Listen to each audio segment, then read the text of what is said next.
Hey guys, Mathel here once again with a bit more of a follow-up video for the end game of the Behemoth Double Strike Abyssal Stack build that has some ups and downs, and want to make sure I go over everything that I learned playing this character and just how things went, especially in the end game, because it's a very ramp-based character, as even I think the flavor text of Behemoth implies something about ramping, and that is entirely because of the rampage, but then more importantly because of building into the Light Poacher's Spirit Charge Abyssal system.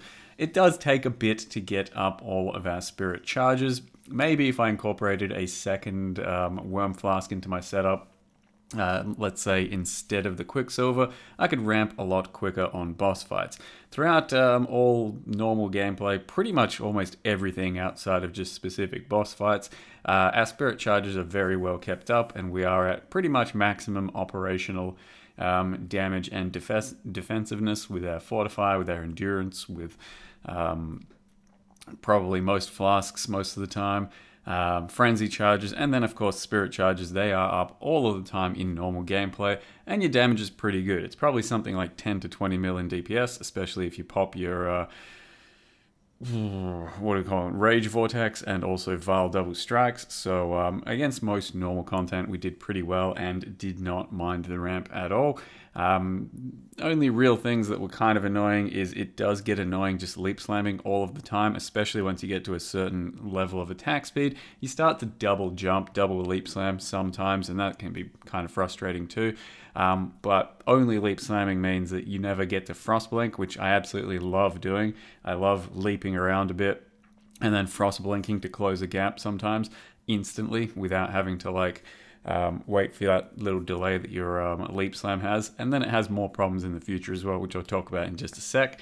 But yeah, otherwise the character does well enough. As you can see, when we start out some of these boss fights, we start out with 4 Spirit Charges. If I got another Worm Flask, which realistically I could have done, I suppose, instead of Quicksilver, then it would have started out with more ramp. But I did take that Tincture node that gives us charges back. So while my Tincture is up and I'm attacking, then I do get charges of Worm Flask back up, and then over the course of a bit of a fight, I can get more Spirit Charges.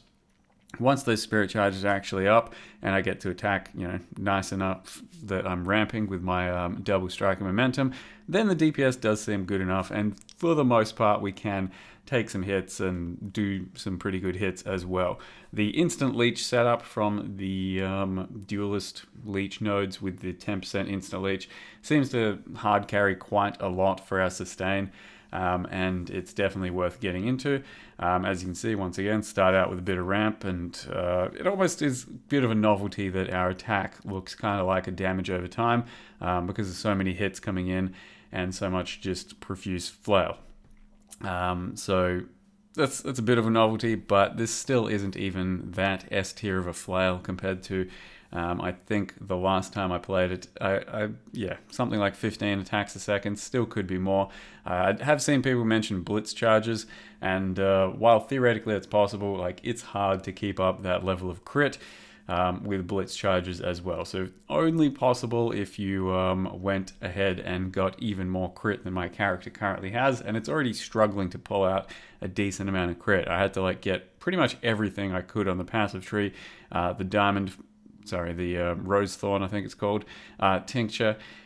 You need a fair amount of crit. So if you're going to do blitz charges, you probably have to use a crit support as well, which is probably possible. You'd likely just replace something inefficient like faster attacks, because I'm still main using faster attacks in the 6 link, when realistically you shouldn't be. It's just not a good damage support, but we are trying to attack fast. So I'm doing that. I did replace momentum though. I used Fizz to lightning. It's a pretty bad damage support, but gives me more lightning damage. And that means that I can shock more, and it also means that I can enable Trinity as another support instead of crit damage. So I went ahead and did that too. So yeah, went ahead and did as much of the normal endgame as I could. Basically all the 4 ways, basically all the normal vanilla sort of endgame bosses. We're talking Uber Elder, Maven, Shapers, Cortexes, all the kinds of stuff that you would expect a non-Uber destroying character to do. And it went well enough. You can see there's a bit of ramp to begin with on a Maven fight, but given that it's a long enough fight and we have enough things to attack, I actually get to 11 spirit charges basically after the first phase, and then get to maintain them throughout the entirety of the Maven fight. And at that point, you can see the DPS starts to get pretty good, and it's just a bit meticulous to have to maintain your charges, because you've got to make sure that your tincture is up when you're attacking at certain moments. You've got to make sure you are pressing your wormfloss to get those extra couple sometimes. And then, of course, you've got to worry about your other ramp and stuff.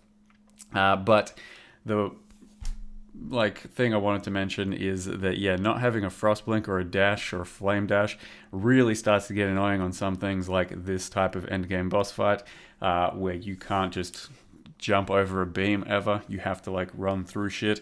It'll be the same in Cirrus and Uber Cirrus and stuff, but I don't expect that I would be able to do Ubers on this character. It's probably a bit too much ramp, not quite tanky enough, not quite enough DPS, all a bit weird.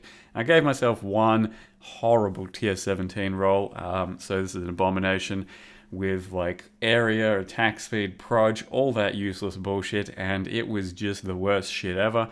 I feel, of course, you have to see me taking some fat L's every now and again, and this is one of those moments where you're just like, man, tier 17s are just ass. And yeah, it went okay to begin with, but then once shit escalates, it becomes super hard to get back in there, and it's just non-stop cancer. So you either need way more DPS to blast them quickly, or way more defense to be able to just tank a lot of this stuff. And you know me, typically I try not to do that because it's just a bit too cheese. Okay, we're max blocks Val, and okay, we've got fucking 40 endurance charges, and then we just tank everything, easy peasy.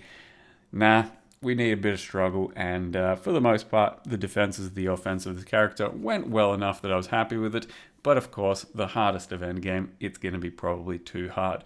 So that was my Behemoth adventures. Hope you guys enjoyed my take and attempt at this ascendancy with the spirit charges, with the flail.